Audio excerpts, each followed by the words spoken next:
Hello students. स्वागत है आपका हमारे ऑनलाइन प्लेटफॉर्म नोटबुक एडुकेयर पर। मेरा नाम है प्रशांत और मैं आपके लिए लेकर आया हूं क्लास 12th की जो बायोलॉजी है उसकी चैप्टर वाइज ऑब्जेक्टिव क्वेश्चंस। ये क्वेश्चंस पिछले कुछ सालों में पूछे गए हैं, वो भी शामिल हैं, तथा और जो आपके एग्जाम के दृष्टिकोण से इंपॉर्टेंट हो सकते हैं वो भी शामिल किया गया है। जब हम क्वेश्चन का डिस्कस करेंगे तो एक क्वेश्चन के साथ कई सारे क्वेश्चन को कवर करेंगे, जिससे आपकी पूरी रिवीजन भी हो जाएंगी जो लोग पढ़ चुके हैं, और जो लोग बहुत ज्यादा नहीं पढ़ पाए हैं उनके लिए बहुत रामबाण साबित हो जाएगा। आइए शुरू करते हैं।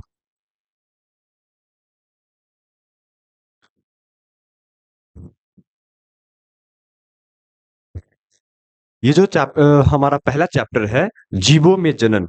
मैं थोड़ा सा पेन सेलेक्ट कर ले रहा हूँ। जीवों में जनन पहला जो चैप्टर है, उसी चैप्टर की ये वीडियोस है, रिप्रोडक्शन इन ऑर्गेनिज्म। तो चलिए शुरू करते हैं। हमारा पहला सवाल, सवालों को ना गौर से पढ़िएगा, और आप यदि पहले से पढ़ चुके हैं तो बहुत अच्छी बात है, आपके लिए ये प्रैक्टिस हो जाएगा। और आप जो आंसर देंगे वो आंसर आपके लिए इंपॉर्टेंट हो जाएगा। जैसे कि आप जो आंसर देंगे वो आंसर देने का तरीका आपका होगा, अगर जैसे ये एक नंबर सवाल है तो एक नंबर सवाल के जो जवाब होंगे, जैसे कि ए बी सी डी, इन्हीं चारों में से कोई एक ऑप्शन होगा इसका सही जवाब। तो आप जैसे जैसे अगर एक का अगर बी आंसर है तो आप देंगे कि एक और बी। अगर आप सीधे बी या सीधे सी किसी का जवाब हो, या सीधे सीधे डी जवाब हो, तो अगर आप ऐसा जवाब देंगे तो हमें समझ नहीं आएगा कि आप कौन से सवालों का जवाब दे रहे हैं। तो आप कोशिश करेंगे कि इस फॉर्मेट में जवाब दें। जैसे कि अगर 5 नंबर सवाल का आंसर ऑप्शन नंबर सी होगा, तो आप जो जवाब देंगे वो होगा 5 ऐसे और 5 का सी, ताकि मैं ये समझ जाऊंगा कि आप को कितने अंक आ रहे हैं, या फिर आपको भी आइडिया लग जाएगा। तो आप मेरे जवाब देने से पहले कमेंट बॉक्स में अपना जवाब टाइप कर देंगे। ओके, चलिए शुरू करते हैं। पहला सवाल है,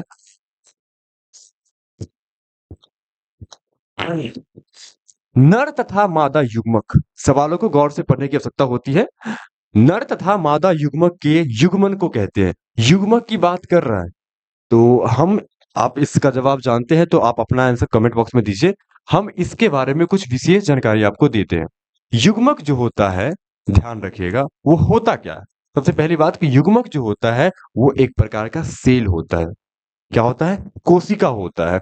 और युग्मक जो होता है वो अगुणित होता है, और अगुणित को हम एन के रूप में दर्शाते हैं। ओके।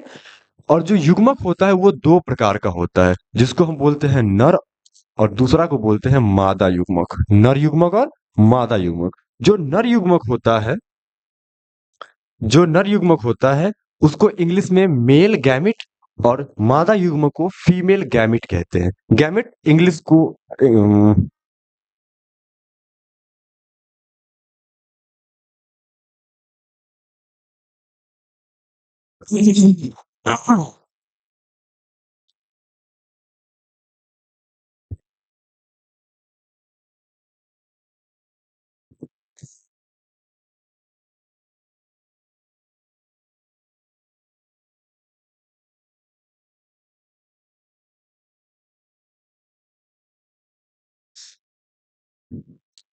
ये जो युग्मक होता है, युग्मक के बारे में आपको और जानकारी देते हैं। जैसे कि जो युग्मक है, युग्मक युग्मक जो होता है, ध्यान रखिएगा, वो हमेशा अगुणित होता है। कैसा होता है? अगुणित। और जो अगुणित होता है हम उसे एन के रूप में दर्शाते हैं। युग्मक होता क्या है? तो युग्मक एक प्रकार का सेल है, एक कोशिका है, जो दो प्रकार के हो सकते हैं, होते हैं। एक है नर युग्मक और एक होता है मादा युग्मक। नर युग्मक, इसे इंग्लिश में गैमिट कहते हैं। नर युग्मक जिसको इंग्लिश में मेल गैमिट, मादा युग्मक जिसको फीमेल गैमिट। नर युग्मक जिसको शुक्राणु कहते हैं, मतलब शुक्राणु को ही कहा जाता है नर युग्मक, और अंडाणु को कहते हैं मादा युग्मक। शुक्राणु को इंग्लिश में स्पर्म बोलते हैं, और अंडाणु को एग या ओवम बोलते हैं। एग या ओवम बोलते हैं। हमसे पूछा गया है कि नर एवं मादा युग्मक के युग्मन, युग्मन पे ध्यान दीजिए। युग्मन का मतलब मिलना, आपस में मिलेगा। तो जब नर युग्मक, यानी कि ये भी एन के रूप में रहता है और ये भी एन के रूप में रहता है। ध्यान रखना है कि युग्मक हमेशा अगुणित होता है। चाहे वो नर युग्मक हो, चाहे वो मादा युग्मक हो, हमेशा अगुणित होता है। तो जब ये आपस में मिलते हैं, तो मिलने की घटना कहलाती है निषेचन। मिलने की घटना कहलाती है निषेचन। और निषेचन होता किसमें है?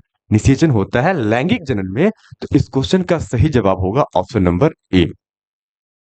और भी ऑप्शन के बारे में जानिए। अलैंगिक जनन। जैसे अलैंगिक जनन के बारे में आप जानिए कि अलैंगिक जनन में केवल एक ही जीव भाग लेते हैं, जबकि लैंगिक जनन में दो जीव भाग लेते हैं। और अलैंगिक जनन जो होता है वो 6 तरीकों से हो सकता है। अलैंगिक जनन कितने तरीकों से? 6 तरीकों से हो सकता है। और ये दोनों ऑप्शन अलैंगिक जनन का ही प्रकार है। 6 तरीका कौन कौन? सबसे पहला विखंडन, मुकुलन, विजाणु जनन, खंडन, पुनर्जनन और कायिक जनन। कायिक जनन को ही वर्गीय जनन कहते हैं। तो अगर ये ऑप्शन नहीं हो रहा है, तो ये दोनों तो ऑटोमेटिकली कट जाएगा, क्योंकि ये दोनों तो इसी का प्रकार है। और हमें कह रहा था युग्मन की बात, तो युग्मक मिलता किसमें? लैंगिक जनन में। तो सही जवाब ऑप्शन नंबर ए। उम्मीद है कि आपको ये समझ में आया होगा। अब दूसरा सवाल देखते हैं। सवाल को गौर से पढ़ने की आवश्यकता है। सवाल है, एकल जनक द्वारा उत्पन्न संतति। एकल जनक मतलब एक ही जनक द्वारा उत्पन्न संतति की विधि कौन है? मतलब एक ही जनक अपनी अगली संतति मतलब अगली पीढ़ी को जन्म दे रहा है, तो ये जो विधि है वो कौन सी होती है? अभी जस्ट हमने आपको बताया था कि जो अलैंगिक जनन होता है उसमें एक ही जीव भाग लेते हैं। इसका मतलब कि अंतः निषेचन नहीं होगा। निषेचन की घटना तो लैंगिक जनन में होता है, तो ये दोनों ऑप्शन तो पहले ही कट जाएगा। लैंगिक जनन भी कट जाएगा क्योंकि एकल जनक की बात कर रहा है। तो ऑप्शन हो जाएगा हमारा डी सही जवाब, एकल जनन। इस सब के बारे में भी थोड़ी बहुत बात जानिए। लैंगिक जनन में हमने आपको बताया कि इसमें दो जीव भाग लेते हैं। इसकी खास बात यह है कि इसमें सबसे ज्यादा विभिन्नताएं मिलती हैं। जो संतति उत्पन्न होती है वो अपने जनक से भिन्न होते हैं। निषेचन जो होता है वो नर युग्मक और मादा युग्मक के मिलने की घटना होती है। मतलब शुक्राणु और अंडाणु जब आपस में मिलते हैं तो उसे निषेचन कहते हैं। और निषेचन दो प्रकार का होता है। अगर शुक्राणु और अंडाणु शरीर के अंदर मिल रहे हैं तो उसे बोलते हैं अंतःनिषेचन। अंतःनिषेचन को अंग्रेजी में इन वीवो फर्टिलाइजेशन कहते हैं। और अगर ये दोनों मतलब नर युग्मक और मादा युग्मक शरीर के बाहर मिलते हैं तो वो कहलाते हैं बाह्य निषेचन। और इसे इंग्लिश में इन विट्रो फर्टिलाइजेशन कहते हैं। उम्मीद है कि आपको ये समझ में आ गया होगा। अंतःनिषेचन जितने भी उच्च वर्गीय जंतु हैं, जितने भी स्तनधारी हैं, उस सब में अंतःनिषेचन होते हैं। इसके अलावा प्लांट में जो प्लांट आवृतबीजी होता है, एंजियोस्पर्मिक प्लांट जो होते हैं, उनमें भी अंतःनिषेचन ही होता है। तो ध्यान रखना है कि आवृतबीजी पौधों में अंतःनिषेचन होता है, शैवाल वगैरह में बाह्य निषेचन होता है। अब देखते हैं तीसरा सवाल। तोता, जिसको पैरट कहते हैं, गांव में से मीठू भी कहते होंगे। तोता का जीवन काल कितना है? आपको ये बिल्कुल बहुत अच्छा से याद होगा कि तोता का जीवन काल 140 वर्ष का होता है। कितने समय का? 140 वर्ष। शॉर्ट क्वेश्चन आ सकते हैं 2 अंकों वाला, जीवन काल, या कभी कभी कहते हैं कि जीवन अवधि क्या है। तो इसका जो कंसेप्ट है उसको समझिए थोड़ा सा। जीवन काल जो होता है कि कोई भी जीव जब से जन्म लिया है तो जन्म से लेकर उसकी जो प्राकृतिक मृत्यु होती है, नेचुरल डेथ होता है, तो उनके बीच का जो समय होता है उसको बोलते हैं जीवन काल या जीवन अवधि। जैसे कोई व्यक्ति जन्म लिया और उसे अगर कैंसर हो गया कुछ समय बाद, 20 साल के बाद कैंसर हो गया, तो कैंसर के कारण वो बहुत दिनों तक जिंदा नहीं रह पाएगा। किसी को टीबी हो गया तो टीबी के कारण वो बहुत जल्दी मर जाएगा। लेकिन अगर किसी को कोई बीमारी नहीं हुआ, बीमारियों के कारण या एक्सीडेंटल मौत नहीं हुई, एक नेचुरल डेथ हुई मतलब बूढ़ा होने के बाद, तब वो कहलाती है प्राकृतिक मृत्यु। और उनके बीच जन्म से लेकर उनके बीच का जो समय होता है वो कहलाता है जीवन काल। तो मानव का जो औसत जीवन काल है वो कितना होता है? आप इसका जवाब कमेंट बॉक्स में बताइए। एक बात और ध्यान रखना है कि जीवन काल जो होता है वो किसी भी जीव के शरीर के आकार पर निर्भर नहीं करता है। ऐसा नहीं कि हाथी, जैसे कि हाथी बहुत बड़ा जानवर है, उसका जीवन काल बहुत बड़ा नहीं होगा। हाथी महज 65 वर्ष का जीवन काल होता है उसका, लगभग वो 65 वर्ष के आसपास जिंदा रहता है। तोता उससे बहुत छोटा है लेकिन जिंदा कितने दिन रहता है? 140 वर्ष। कौवा और कबूतर तोता के आकार के जितना बड़ा होता है लेकिन उसका जीवन काल महज 15 वर्ष का होता है। घोड़ा लगभग 60 वर्ष जीता है। तो आप ध्यान रखिएगा कि जो जीवन काल की जो कंसेप्ट है वो शरीर के आकार पर निर्भर बिल्कुल नहीं करता है। वो निर्भर करता है, सबकी अपनी अपनी कैटेगरी बनाई, मतलब अपने अपने विभिन्नताएं के अनुसार वो दे जाने जाते हैं। तो इसको याद रखने का कोई फॉर्मूला नहीं है। आपको ये रटना ही पड़ेगा कि तोता का जीवन काल, गौर से सुन लीजिए, तोता का जीवन काल 140 वर्ष होता है। अगला सवाल, धान के युग्मक, सवालों को गौर से पढ़िएगा। युग्मक में गुणसूत्र की संख्या होती है। तो धान के जो गैमिट होते हैं, गैमिट की बात कर रहा है तो हमेशा ध्यान रखेंगे कि हमको एन के फॉर्मेट में बताना होता है। धान के युग्मक में गुणसूत्र की संख्या कितनी होती है?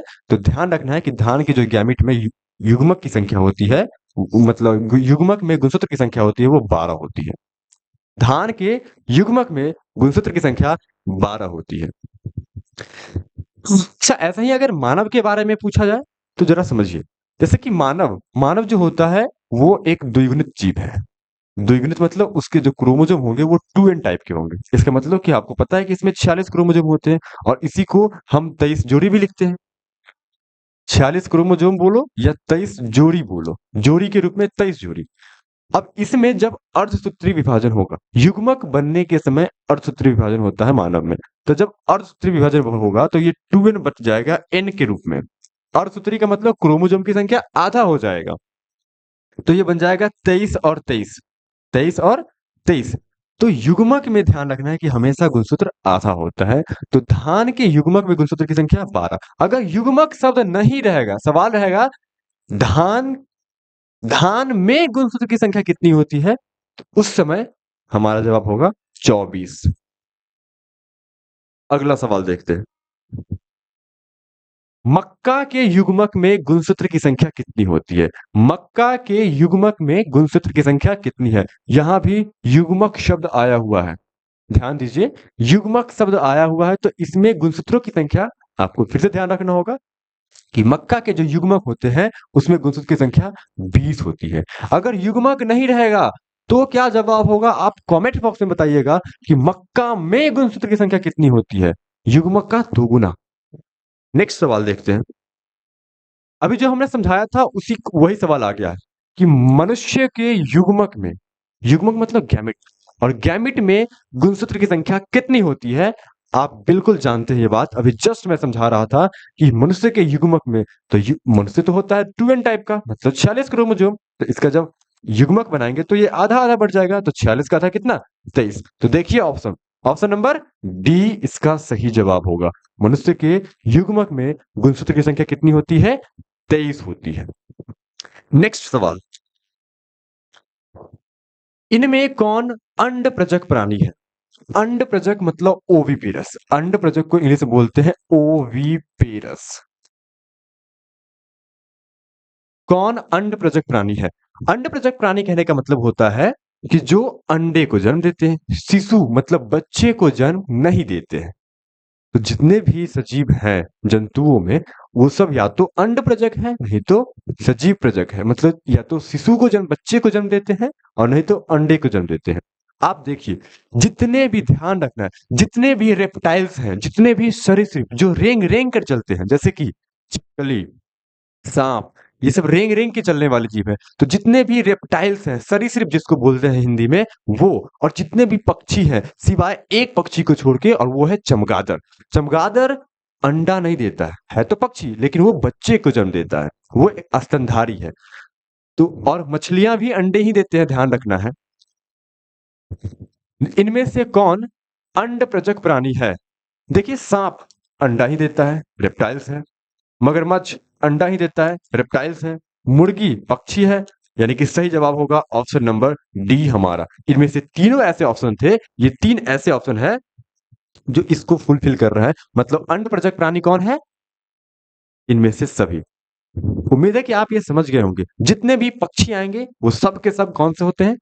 पक्षी, सब के सब सिवाय एक को छोड़कर, वो है चमगादड़।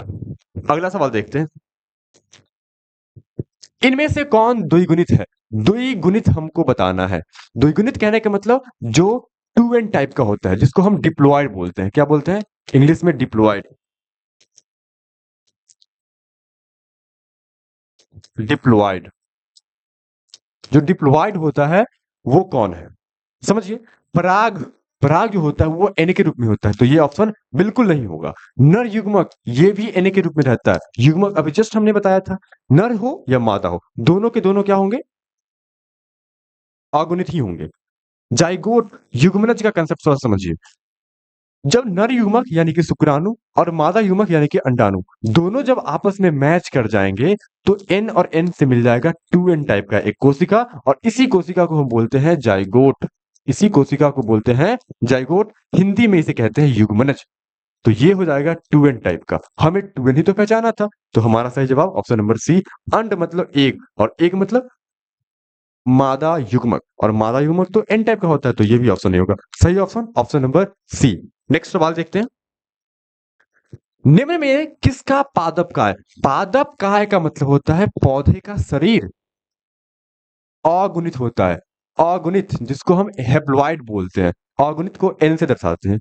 इनमें से कौन ऐसे ऑप्शन है जो अगुणित है, ध्यान रखिएगा। कवक जितने हैं सबके सब अगुणित, शैवाल जितने हैं सबके सब हैप्लॉइड, ब्रायोफाइटा भी हैप्लॉइड।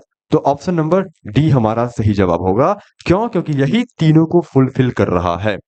मतलब ये तीन ऐसे ऑप्शन हैं जो अगुणित होता है। कवक तो आपने देखा ही होगा, कवक, अरे गोबर छत्ता तो देखा होगा, वो एक प्रकार के कवक है। शैवाल भी आपने देखा होगा, आपके घर के आसपास जो चापाकल है, आपके पास भी होगा चापाकल, तो चापाकल के पास जो काई लगा होता है वही तो शैवाल है। इसे इंग्लिश में एल्गी कहते हैं, इसे इंग्लिश में एल्गी कहते हैं।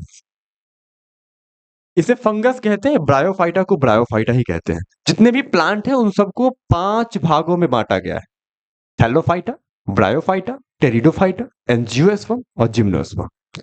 नेक्स्ट सवाल देखते हैं। द्विलिंगी प्राणियों के उदाहरण है, मतलब इनमें से हमें पहचानना है द्विलिंगी प्राणी। द्विलिंगी, ध्यान रखिएगा, द्विलिंगी को हम इंग्लिश में बाइसेक्सुअल कहते हैं। द्विलिंगी को बाइसेक्सुअल कहते हैं। द्विलिंगी को हिंदी में उभयलिंगी भी कहते हैं, इसे हम उभयलिंगी भी कहते हैं, इस बात को ध्यान रखिएगा। द्विलिंगी कहा जाए या उभयलिंगी कहा जाए, बोथ आर सेम। हमें बताना है कि द्विलिंगी, थोड़ा सा कंसेप्ट समझिए द्विलिंगी का। द्विलिंगी का मतलब कि जो नर जनन अंग है और जो मादा जनन अंग है, अगर एक शरीर और दोनों जनन अंग शामिल है तो वो जीव द्विलिंगी कहलाएगा। और यदि एक शरीर, या तो उसके बॉडी में नर जनन अंग है या मादा, दोनों नहीं कोई एक, तब उसे एक लिंगी कहा जाएगा। जैसे कि मानव एक लिंगी जीव है, वो या तो नर है नहीं तो मादा है। गाय भैंस भी आपने देखा होगा, वो भी एक लिंगी जीव है। तिलचट्टा, ध्यान रखना है कि तिलचट्टा भी एक लिंगी जीव है। हमें पहचाना है कि कौन द्विलिंगी है। जोंक एक ऐसा जीव है जो जिसमें नर जनन अंग और मादा जनन अंग दोनों शामिल रहता है। टेप वर्म जिसको फीता कृमि कहते हैं, ये भी ऐसा जीव है जो द्विलिंगी होता है, मतलब बाइसेक्सुअल होता है। स्पंज भी ऐसा ही है जिसमें दोनों जनन अंग शामिल होते हैं। इसका मतलब कि ऑप्शन नंबर डी हमारा सही जवाब होगा। ये तीन ऐसे ऑप्शन थे जो द्विलिंगी थे, तो चौथा नंबर ऑप्शन इन तीनों को फुलफिल कर रहा था, इसलिए हमारा जवाब होगा ऑप्शन नंबर डी, 10 का डी। कमेंट बॉक्स में आप अपना आंसर देते रहिए। अगला सवाल, निम्न में कौन 12 वर्ष में एक बार पुष्पन करता है? पुष्पन का मतलब फ्लावरिंग, फूल आना। कौन ऐसा पौधा है जो 12 वर्षों में केवल एक बार पुष्प करता है? आपको पक्का आपने पढ़ा होगा कि 12 वर्षों में केवल एक बार, ऐसा एक ही पुष्प अभी तक आपने सुना होगा, वो है नीला कुरिंजी, जो 12 वर्षों में केवल एक बार पुष्प देता है। 12 वर्षों में एक बार। आपने बहुत सारे पेड़ पौधे देखा होगा जो हर साल उसमें पुष्प आता है और फल भी आता है, जैसे कि आम, लीची, कटहल, ये सब हर साल पुष्प देता है और हर साल फूल आता है।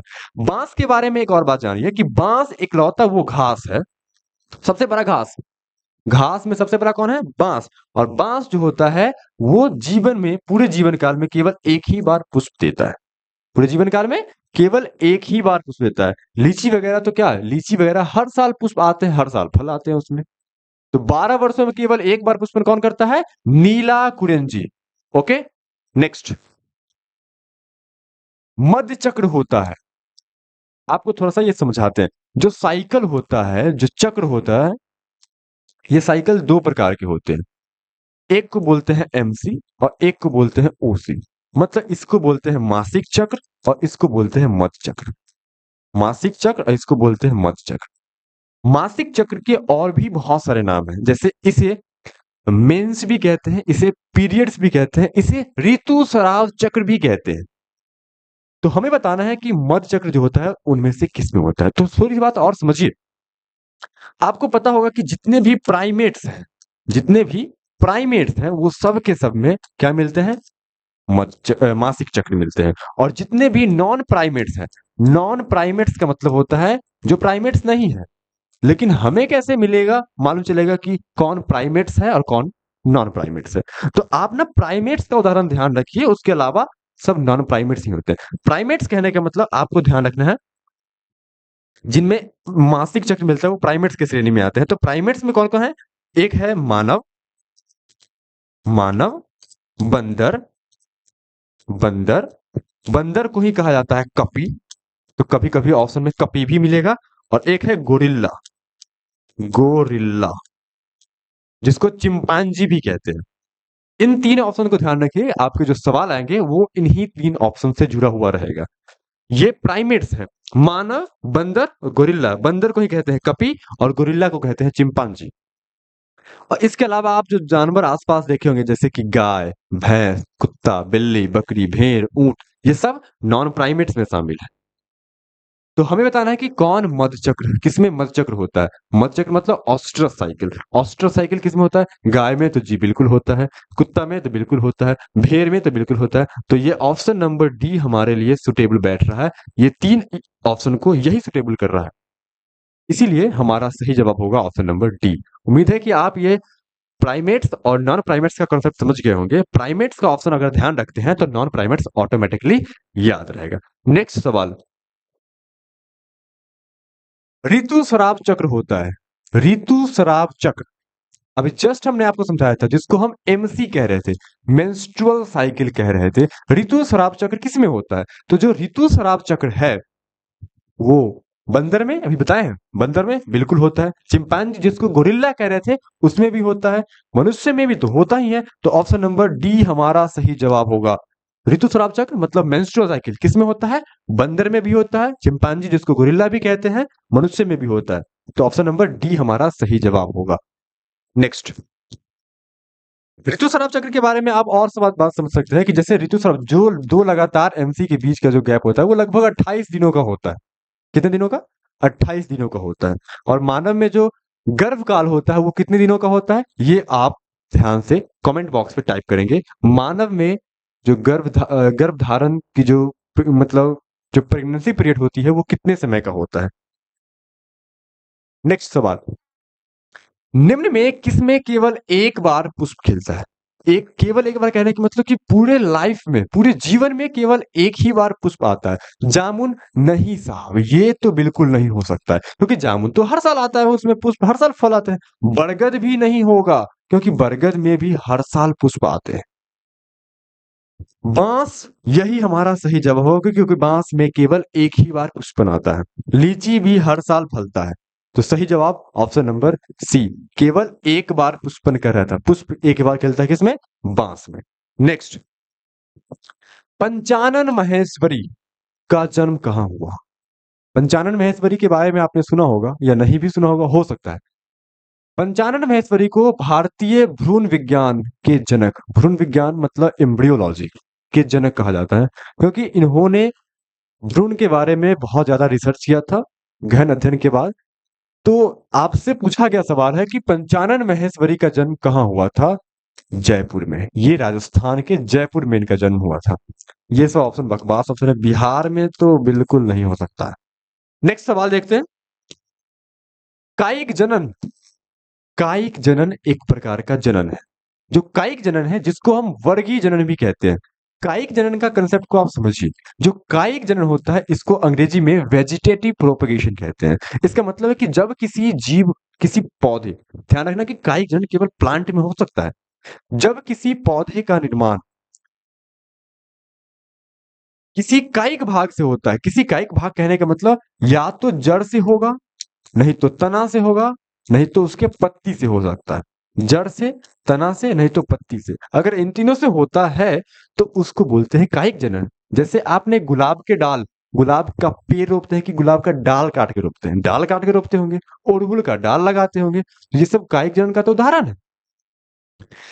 तो कायिक जनन क्या लैंगिक जनन हो सकता है? इसमें दो जीव भाग ले रहे हैं? बिल्कुल नहीं ले रहे हैं, तो ये तो खत्म। तो कायिक जनन किसका भाग है? अलैंगिक जनन का भाग है। आपको मैंने बताया था फर्स्ट सवाल में कि अलैंगिक जनन 6 प्रकार से हो सकता है, जिसमें से एक कायिक जनन, जिसको वर्गी जनन भी कहते हैं।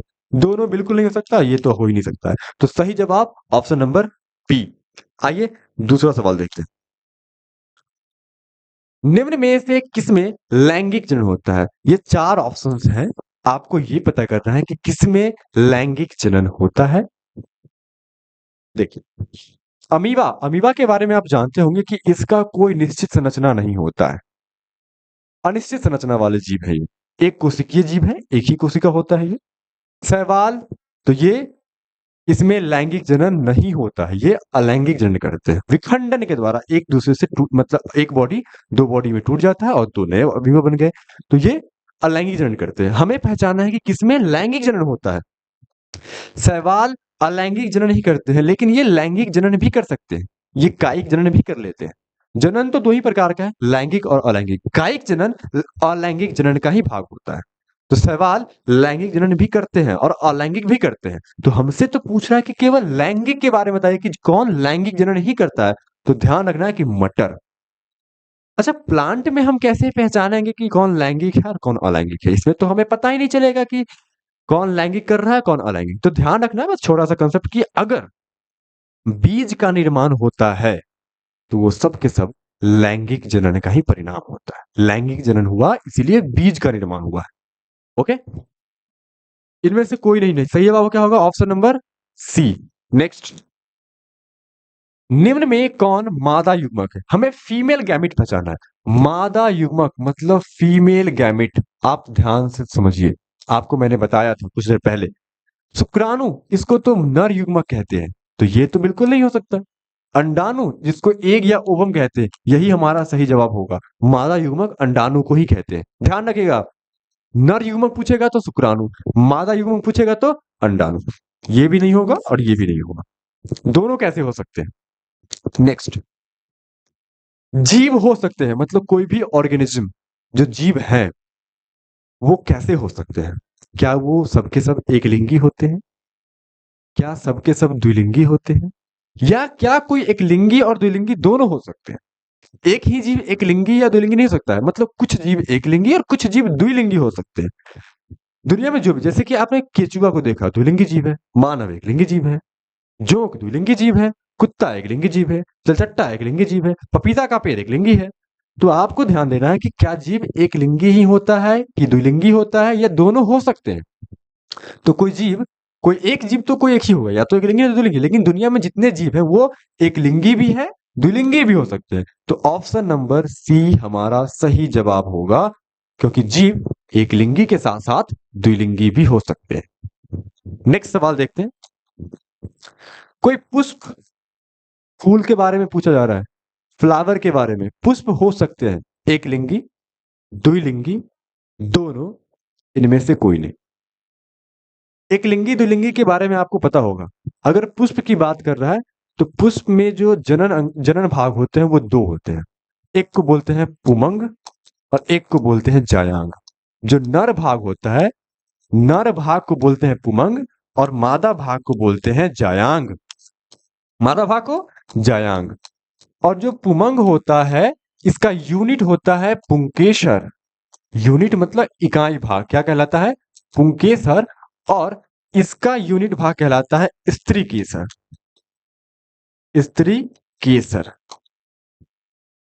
अगर किसी पुष्प में, किसी फूल में, जैसे कि आप उधर अड़हुल का फूल तो देखे ही होंगे, तो जिस पुष्प में नर भाग मतलब पुंकेसर और मादा भाग यानी कि स्त्री केसर दोनों शामिल है तो वो पुष्प द्विलिंगी होगा। अगर कोई एक ही शामिल है तो वो एक लिंगी होगा। तो अड़हुल के पुष्प द्विलिंगी है, पपीता का पुष्प एक लिंगी। तो पुष्प कैसे हो सकते हैं? एक लिंगी भी हो सकता है, द्विलिंगी भी हो सकता है। ऑप्शन नंबर सी हमारा सही जवाब। दोनों हो सकते हैं, एक लिंगी भी द्विलिंगी भी। अभी जस्ट पहला सवाल इससे क्या था? जीव क्या हो सकते हैं? दोनों। वैसे ही पुष्प भी दोनों हो सकते हैं, एक लिंगी और द्विलिंगी। आइए अब अगला सवाल देखते हैं। अंडाणु बनने की क्रिया को क्या कहते हैं? अंडाणु, जिसको एग या ओवम कहते हैं, जिसको मादा युग्मक भी कहते हैं, इसकी जो बनने की क्रिया है, बनने की क्रिया, अंडाणु बनने की क्रिया, वो क्या कहलाती है? अंडाणु बनने की क्रिया जो होती है उसको बोलते हैं अंड जनन। क्या बोलते हैं? अंड जनन। इंग्लिश में बोलते हैं इसे ओजिनेसिस। ओके। आपसे अंडाणु के अलावा शुक्राणु भी पूछ सकता है। शुक्राणु बनने की क्रिया क्या कहा जाता है? तो शुक्राणु बनने की क्रिया को कहते हैं शुक्राणु जनन। या फिर अंडाणु शुक्राणु के अलावा एक कॉमन पूछ सकता है कि युग्मक बनने की क्रिया को क्या कहते हैं? तो युग्मक बनने की क्रिया को बोलते हैं युग्मक जनन, गैमीटोजेनेसिस। इंग्लिश में भी पूछ देता है, बिहार बोर्ड है, इंग्लिश का हिंदी में लिख देगा गैमीटोजेनेसिस। युग्मक बनने की क्रिया को गैमीटोजेनेसिस। ओके। अंडाशय क्या होता है? अंडाशय वो स्थान है जहां से अंडाणु बाहर निकलते हैं। और अंडोत्सर्ग क्या है, इसको जरा समझिए। अंडोत्सर्ग क्या होता है? अंडाशय से अंडाणु बाहर निकलने की जो प्रोसेस होती है, उस प्रोसेस का नाम दिया गया है अंडोत्सर्ग। इंग्लिश में इसे ओव्यूलेशन कहते हैं। अंग जनन, अंग का निर्माण होना। नेक्स्ट, पौधों में अलैंगिक जनन किस विधि द्वारा हो सकता है? कोई प्लांट है, उसमें अलैंगिक जनन किन किन विधियों के द्वारा हो सकता है? हमने आपको बताया था, अलैंगिक जनन जो होता है वो मुख्य रूप से कितने रूप में होते, कितने प्रकार के होते हैं? 6 प्रकार के होते हैं। मुकुलन से बिल्कुल हो सकता है, विखंडन से भी हो सकता है, क्योंकि ये सब अलैंगिक जनन के प्रकार है और सारे प्लांट में हो सकते हैं। कायिक जनन से तो केवल प्लांट में ही होता है, इस बात को ध्यान रखना। तो उपरोक्त सब, ये सब तीनों ऑप्शंस ऐसा था जिसमें जो अलैंगिक जनन के रूप में पौधों में हो सकता है। तो हमारा सही जवाब ऑप्शन नंबर डी। उम्मीद है कि आप ये समझ गए होंगे। नेक्स्ट सवाल, सवाल को गौर से पढ़िए। हमने आपको ये समझाया है, युग्मक मतलब गैमेट में गुणसूत्र मतलब क्रोमोसोम का जो सेट होता है, जो जोड़ी होता है, वो किस रूप में होता है? तो युग्मक में जो गुणसूत्र का सेट होता है, हम आपने बताया था कि युग्मक जो होता है वो तो अगुणित होता है, और अगुणित को किस रूप में दर्शाते हैं? एन के रूप में। ये हमारा सही जवाब होगा। अगर आपसे जाइगोट पूछता, युग्मनज, युग्मनज कैसा होता है? तो युग्मनज होता है द्विगुणित। अगर आपसे भ्रूणपोष पूछता, इंडोस्पर्म, तो वो कैसा होता है? त्रिगुणित। उम्मीद है कि आपको यह बात समझ में आया होगा। अगला सवाल देखिए, वह जीव या पौधा जिसके शरीर में नर तथा मादा दोनों जनन अंग पाए जाते हैं। नर जनन अंग भी पाया जाएगा और मादा जनन अंग भी पाया जाएगा, दोनों के दोनों मिल रहे हैं, तो क्या वो स्पोर कहलाएंगे? ऑप्शन को पहले गौर से देखिए। संयुग्मन होगा, उभयलिंगी होगा, एक लिंगी। ध्यान रखना उभयलिंगी के बारे में, उभयलिंगी को ही बाइसेक्सुअल कहते हैं और इसको हम द्विलिंगी भी तो कहते हैं। उभयलिंगी को बाइसेक्सुअल और इसी को हम द्विलिंगी भी कहते हैं। तो दोनों जनन अंग जिसमें मिलेगा वो क्या कहलाएगा? उभयलिंगी ही तो कहलाएगा, बाइसेक्सुअल ही तो कहलाएगा। दोनों जनन अंग मिलेगा उभयलिंगी, एक ही जनन अंग मिलेगा एक लिंगी। स्पोर नहीं होगा। स्पोर मतलब, स्पोर इंग्लिश वर्ड है, इसको हिंदी में बोलते हैं बीजाणु। हिंदी में बोलते हैं बीजाणु। संयुग्मन का मतलब मिलना, नर युग्मक और मादा युग्मक का मिलना, जिसे निषेचन कहते हैं। निषेचन को सीन गैमी भी बोलते हैं हिंदी में, संयुग्मन भी कहते हैं उसे, दूसरा नाम। एक लिंगी नहीं हो सकता, तो सही option option number C. Next, किस प्रकार के जनन करने वाले प्राणियों में अधिक विभिन्नताएं देखने को मिलती है? जनन 2 प्रकार के होते हैं, तो ये आप पहले ही काट लीजिए। जनन कितने प्रकार के? 2, लैंगिक और अलैंगिक। अलैंगिक जनन में केवल एक ही जीव भाग लेते हैं। कितने जीव? एक ही जीव। तो जो जनक के जो संतति जन्म लेगा वो 100% अपने माता पिता के समान होगा, जिसको हम क्लोन भी कहते हैं। तो विभिन्नताएं किसमें आएंगी? लैंगिक जनन में आएंगी महोदय। तो नेक्स्ट सवाल देखते हैं अब। उम्मीद है कि आप ये समझ गए होंगे कि अधिक विभिन्नताएं मतलब जैसे कि आप अपने माता पिता से बिल्कुल भिन्न होंगे, शकल सूरत भी नहीं मिलता होगा। शकल का कोई एक भाग, जैसे कोई आपको कहेगा कि इस बच्चे, कोई बच्चा अगर जन्म लेता है तो कहता है कि इसका जो आंख है वो इसके माता पे गया है, इसका जो कपार है वो इसके पिता पे गया है। तो ऐसे विभिन्नताएं देखने को मिलती है कि सेम 100% अपने माता पिता के समान नहीं होता है। तो किसमें मिलता है विभिन्नताएं देखने को सबसे ज्यादा? लैंगिक जनन में। नेक्स्ट, भ्रूणपोष जिसको बोलते हैं इंडोस्पर्म। भ्रूणपोष को अंग्रेजी में बोलते हैं इंडोस्पर्म।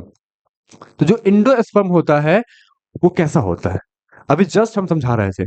जो शुक्राणु या अंडाणु यानी कि कोई भी युग्मक अगुणित होता है, नहीं होगा यहाँ, द्विगुणित जाइगोट होता है, और जो भ्रूणपोष होता है वो त्रिगुणित होता है। आपने पढ़ा होगा कि भ्रूणपोष कैसे बनता है, जब डबल फर्टिलाइजेशन होता है, द्विनिषेचन होता है, तो जो परागकण होता है वो जब द्वितीय केंद्र कोशिकाएं से मिलती है तब जाके भ्रूणपोष का निर्माण होता है। तो भ्रूणपोष कैसा, त्रिगुणित, मतलब 3n के टाइप का होता है। ओके, नेक्स्ट सवाल देखते हैं, द्विनिषेचन। अभी जस्ट हम समझा रहे थे द्विनिषेचन के बारे में। द्विनिषेचन निम्न में से किस में पाया जाता है, मतलब ये चार, गौर से आप पर देखिए, जो द्विनिषेचन होता है इन चारों में से किस में मिलता है, आवृत बीजी, अनावृत बीजी, टेरिडोफाइट्स, ब्रायोफाइट्स, ये चार ऑप्शंस हैं। निषेचन जिसमें होता है फूल उसमें होना चाहिए। पहली बात, आप पढ़े होंगे कि जितने भी पादप जो 5 भागों में बांटे गए हैं, थैलोफाइटा, ब्रायोफाइटा, टेरिडोफाइटा, एंजियोस्पर्म और जिम्नोस्पर्म, इन 5 भागों को 2 भागों में फिर से बांटा गया, क्रिप्टोगेम्स और फेनरोगेम्स। जो क्रिप्टोगेम्स होते हैं उसमें पुष्प आते ही नहीं है, जैसे कि थैलोफाइटा, ब्रायोफाइटा और टेरिडोफाइटा, इसमें पुष्प नहीं आते हैं। तो बाकी बचे 2, कौन, एंजियोस्पर्म और जिम्नोस्पर्म। जिम्नोस्पर्म में बीज तो होते हैं लेकिन बीज के ऊपर कोई कवर नहीं मिलता है, जैसे पाइनस। वैसे ही आवृत बीज है, आपकी जरूरत की अधिकांश चीजें, पूरा जितने भी दाल है, जो फल है, वो सब तो आवृत बीजी में ही आते हैं। मानव की आवश्यकताओं को पूरा करने वाला अधिकांश पादप आवृत बीजी होता है। तो जो आवृत बीजी होता है इसकी एक खास विशेषता है कि इसमें डबल फर्टिलाइजेशन होता है। द्विनिषेचन मतलब 2 बार निषेचन होता है। आपने पढ़ा होगा कि जो परागकण है, समझिए, जो परागकण है उसमें 2 नर युग्मक होते हैं, और जो सेल अंडाशय के अंदर जो बीजाणु होता है उसमें जो द्वितीयक केंद्र कोशिकाएं होती है, मतलब कोशिका 1 केंद्रक 2, एक बार इससे मैच करता है, और एक बार जो अंड सेल होता है, एक कोशिका होता है, एक बार इससे मैच करता है। तो एक नर युग्मक जब इससे मैच करेगा तो बनाता है भ्रूण। क्या बनाता है, भ्रूण। और जब दूसरा परागकण, परागकण जो होता है वो जब द्वितीय केंद्र कोशिकाएं से मिलता है, तो ये एन तो ये पहले से है, ये भी एन था, ये भी एन था, तो एन और एन मिलकर बन गया 2n, और ये पहले से 2n था, तो 2n और n मिलकर बन जाएगा क्या, 3n। इस क्रिया को बोलते हैं त्रिसंलयन और इस घटना को बोलते हैं द्विनिषेचन। आपसे पूछा जा सकता है कि त्रिसंलयन क्या है, तो जब परागकण द्वितीय केंद्र कोशिका से आपस में मिलता है और निषेचन करता है तो इसे बोलते हैं त्रिसंलयन। तो भ्रूणपोष इसी का परिणाम होता है। तो ध्यान रखना है कि केवल आवृत्त बीजी में ये गुण होता है कि जो द्विनिषेचन हो सकता है। आपको एक बात ध्यान रखना है कि द्विनिषेचन का जो खोज था वो नवास्चिन ने किया था। किसने किया था, नवास्चिन ने किया था द्विनिषेचन का खोज। ओके, नेक्स्ट सवाल, प्रकंद जिसको इंग्लिश में राइजोम कहते हैं, इसका उदाहरण देखना है। आपने प्रकंद का उदाहरण पढ़ा भी होगा, जाना भी होगा, लेकिन थोड़ा सा समझिए इस बातों को। प्रकंद क्या होता है, मतलब कुछ ऐसे प्लांट हैं जिसके जो जड़ हैं वो क्षैतिज रूप में बढ़ते हैं, जैसे अदरक और हल्दी। आपने देखा होगा कि उसका जो जब जब रोपते हैं तो वो क्षैतिज दिशा में बढ़ता है। तो प्रकंद का मतलब जिसका जड़ क्षैतिज दिशा में मूवमेंट करता है, बढ़ता है, वो कहलाता है प्रकंद। तो हमारा सही जवाब ऑप्शन नंबर सी। नींबू नहीं होगा क्योंकि नींबू में लैंगिक जन होता है, इसमें बीज का निर्माण होता है। अदरक, यहाँ पे हल्दी भी हो सकता था अगर हल्दी ऑप्शन रहता तो। प्याज लहसुन के बारे में समझिए, प्याज लहसुन प्रकंद नहीं, ये एक कंद है, और ये जो होता है इसको इंग्लिश में बल्ब कहते हैं, बल्ब। जो ये जो कंद होता है प्याज और लहसुन, ये क्षैतिज रूप में तो बढ़ता नहीं है, तो ये राइजोम कैसे हो सकता है, नहीं हो सकता है। इसे बल्ब के श्रेणी में रखा गया जिसे कंद कहते हैं। इसके ऊपर एक प्रोटेक्टिंग लेयर होता है। नेक्स्ट, इनमें से कौन ठहरे हुए पानी में से ऑक्सीजन खींच लेता है। पानी में से ऑक्सीजन खींच ले रहा है, इसका मतलब ये शैतान का काम कर रहा है। अगर पानी में ऑक्सीजन नहीं रहेगा तो जो जलीय जीव है, जैसे कि मछली, टिड्डा, मछली, झींगा वगैरह जो जलीय जीव हैं, वो सब जीवित कैसे रह पाएंगे। ऐसा कौन है जो ठहरे हुए रुके हुए पानी में से ऑक्सीजन खींच लेता है? तो ध्यान रखिएगा आप, ऐसा है जलकुंभी। कौन है? जलकुंभी। ध्यान रखना है कि जलकुंभी को बंगाल का आतंक भी कहते हैं। जलकुंभी को क्या बोलते हैं? बंगाल का आतंक। हाइड्रीला जो है वो जलीय पौधा है, लेकिन वो जल से ऑक्सीजन नहीं खींचता है। जलीय पौधा और भी है, जैसे कि जोस्टेरा, वैलिसनेरिया, ट्रापा, सिंघारा, ये सब जलीय पौधा ही है, लेकिन वो सब जल से ऑक्सीजन नहीं खींचता है। ये जलकुंभी जल से ऑक्सीजन खींच लेता है। एक और बात, ये जल में रहता है, लेकिन इसमें जो परागण की क्रिया होती है वो कीटों के द्वारा होता है, जल के द्वारा बिल्कुल नहीं होता है। धान नहीं होगा, कमल नहीं होगा, हाइड्रीला भी नहीं होगा। सही जो ऑप्शन होगा वो हमारा ए होगा। नेक्स्ट, अगला सवाल है कि निम्न में से किस में आंतरिक निषेचन, आंतरिक निषेचन मतलब शरीर के अंदर नर युग्मक और मादा युग्मक मिलेगा, इसी को हम इन विवो फर्टिलाइजेशन भी कहते हैं। मछली में ध्यान रखना है कि मछली में बाह्य निषेचन होता है, मतलब युग्मक का निर्माण, युग्मक का जो मिलन होता है वो बाहर होता है। उभयचर, जिसमें मेंढक शामिल है, उभयचर में भी बाहर ही निषेचन होता है, बाह्य निषेचन होता है। शैवाल में भी बाह्य निषेचन ही होता है। तो सही जवाब ऑप्शन नंबर डी। कुछ देर पहले मैंने ये डिस्कस किया था कि आवृत्ति बीजी में अंतर निषेचन होते हैं, और जितने भी जंतु में उच्च वर्गीय जितने भी स्तनधारी सब में अंतर निषेचन ही होते हैं। अगला सवाल, इनमें से कौन एक लिंगी नहीं है?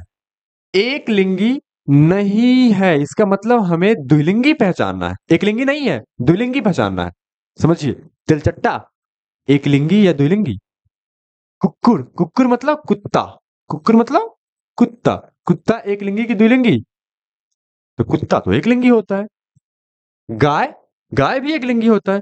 केचुआ होता है द्विलिंगी, हमको यही पहचाना था। एक लिंगी नहीं है मतलब द्विलिंगी होगा, तो द्विलिंगी केचुआ। तिलचट्टा एक लिंगी होता है, ये भी इसका सही जवाब नहीं होगा। तिलचट्टा एक लिंगी होता है। आपको कैसे मालूम चलेगा कि तिलचट्टा में कौन नर है और कौन मादा है? पहचानने के दो तरीके हैं। जो एंटीना आगे लगा होता है, वो एंटीना अगर छोटा है तो नर, बड़ा है तो मादा, और यदि पंख उसके बाहर तक निकले हुए हैं तो वो नर, और कम निकले हुए हैं, नहीं निकले हुए बाहर तक, तो मादा। उम्मीद है कि आपको ये बात समझ में आया होगा। अगला सवाल 32 नंबर, आकारिकी एवं अनुवांशिकी। आकारिकी मतलब बाहरी स्ट्रक्चर मॉर्फोलॉजिकली, और अनुवांशिकी मतलब जेनेटिकली रूप से समान जीवों को कहते हैं। अगर कोई जीव आकारिकी रूप से और अनुवांशिक रूप से समान है, किसके? अपने जनक के ही समान होंगे ना, तो उसको क्या बोलते हैं? उसको बोला जाता है क्लोन। इस बात को ध्यान रखिए। अगर कोई जीव बाहरी स्ट्रक्चर, उस जीव का बाहरी स्ट्रक्चर और आंतरिक स्ट्रक्चर सेम है तो वो कहलाता है क्लोन। आपने बालवीर देखा होगा, बालवीर में एगो बूढ़ा बालवीर भी आया था, तो बूढ़ा बालवीर क्या था? बालवीर का क्लोन था। हम लोगों में ऐसा नहीं होता, जैसे कि मेरा एकदम 100% टू कॉपी नहीं मिल सकता है। अगर हो सकता है कि फेस का कुछ भाग मिले, तो इंटरनल बॉडी स्ट्रक्चर सेम नहीं मिलेगा, हमारा फिंगरप्रिंट उसके फिंगरप्रिंट से मैच नहीं करेगा, दैट मीन्स कि वो हमारा क्लोन नहीं होगा। सोमा क्लोन क्या होता है, इसको जरा देखिए। सोमा क्लोन मतलब कि अगर कोई प्लांट को ज्यादा मात्रा में उगाना होता है, बहुत ज्यादा मात्रा में प्लांट चाहिए होता है, तो हम तक संवर्धन करते हैं, टिश्यू कल्चर। तो टिश्यू कल्चर के कारण, टिश्यू कल्चर के द्वारा जो प्लांट उत्पन्न होते हैं उन सबको सोमा क्लोन कहते हैं। इस बात को ध्यान रखिएगा। इसमें आपसे पूछ सकता है कि जो जीव 100% अपने माता पिता का समान होता है उसे क्या बोलते हैं? क्लोन। क्लोन के बारे में और भी बहुत सारी बात पूछेगा कि क्लोन का निर्माण किस जनन में होता है, लैंगिक, अलैंगिक, कायिक, ऐसे ही कुछ सवाल दिए रहेंगे। तो आपको ध्यान रखना है कि क्लोन का निर्माण किस में होते हैं? अलैंगिक जनन में होते हैं। नेक्स्ट,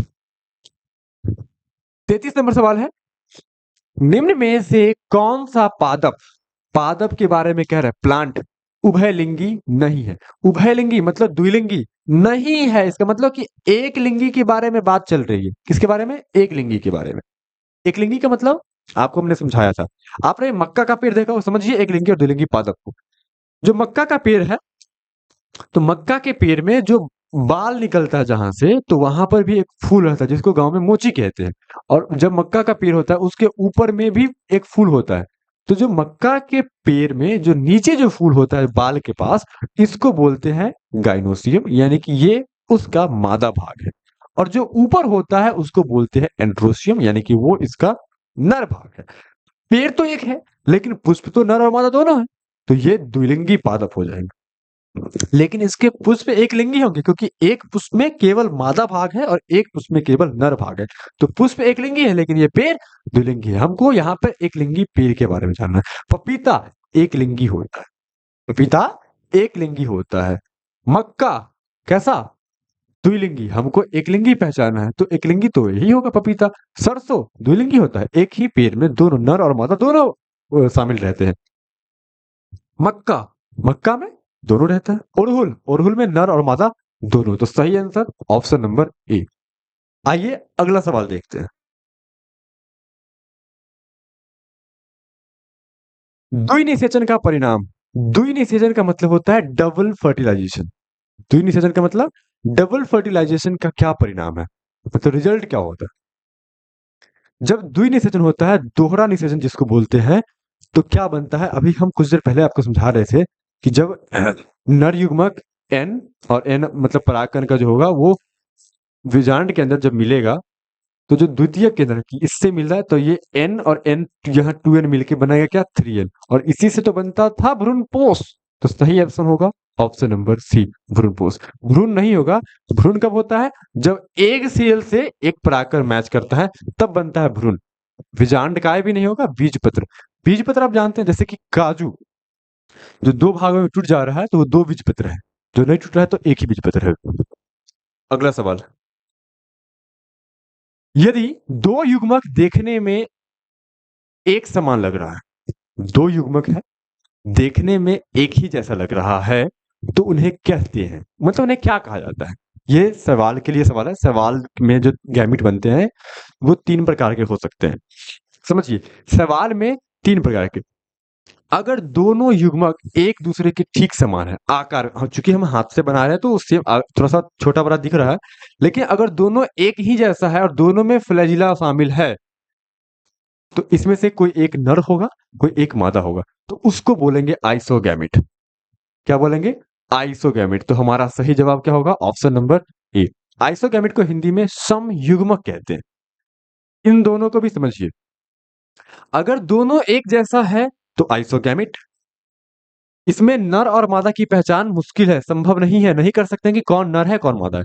और यदि नर छोटा मादा बड़ा और फ्लैजिला दोनों में मिलेगा, लेकिन इसमें तो हम पहचान सकते हैं कि जो फीमेल है वो बड़ा है, जो नर है वो, जो मेल है वो छोटा है, तो उसको कहते हैं एनाइसोगैमिट। ये हो जाएगा एनाइसोगैमिट, जिसमें पहचान कर सकते हैं। एक होता है हेट्रोगैमिट, जिसको विषम युग्मक कहते हैं। इसमें क्या होता है कि नर छोटा रहेगा और मादा बड़ा रहेगा, लेकिन मादा में फ्लैजिला मिलेगा, नर में फ्लैजिला नहीं मिलेगा, तो ये कहलाता है हेट्रोगैमिट, मतलब विषम युग्मक। उम्मीद है कि आपको ये वीडियो समझ में आया होगा। आपने पढ़ा होगा कि जो मेल गैमिट होता है वो गतिशील होता है और फीमेल गैमिट अगतिशील होता है, वो मानव में होता है। शैवालों में फीमेल गैमिट के पास भी फ्लैजिला मिलता है, फ्लैजिला जिससे वो चल सकता है, गति कर सकता है। उम्मीद है कि आपको ये वीडियो अच्छा लगा होगा। अगर आप इसका बोर्ड पीडीएफ चाहते हैं तो आप नीचे डिस्क्रिप्शन बॉक्स में टेलीग्राम का लिंक दिया हुआ है। टेलीग्राम पर अगर आप जाके सर्च भी करते हैं नोटबुक एडुकेट, तो आपको इसका बोर्ड पीडीएफ मिल जाएगा। उम्मीद है कि आपको ये वीडियो अच्छा लगा होगा, और आप हमें यूट्यूब पे देख रहे हैं तो कृपया हमारे चैनल को सब्सक्राइब जरूर कीजिए। सेकेंड चैप्टर की जो वीडियो है वो कल लेके आ रहे हैं इसी चैनल पे इसी टाइम। तो उम्मीद है कि आप बेहतर समझ गए होंगे। तब तक के लिए जय हिंद।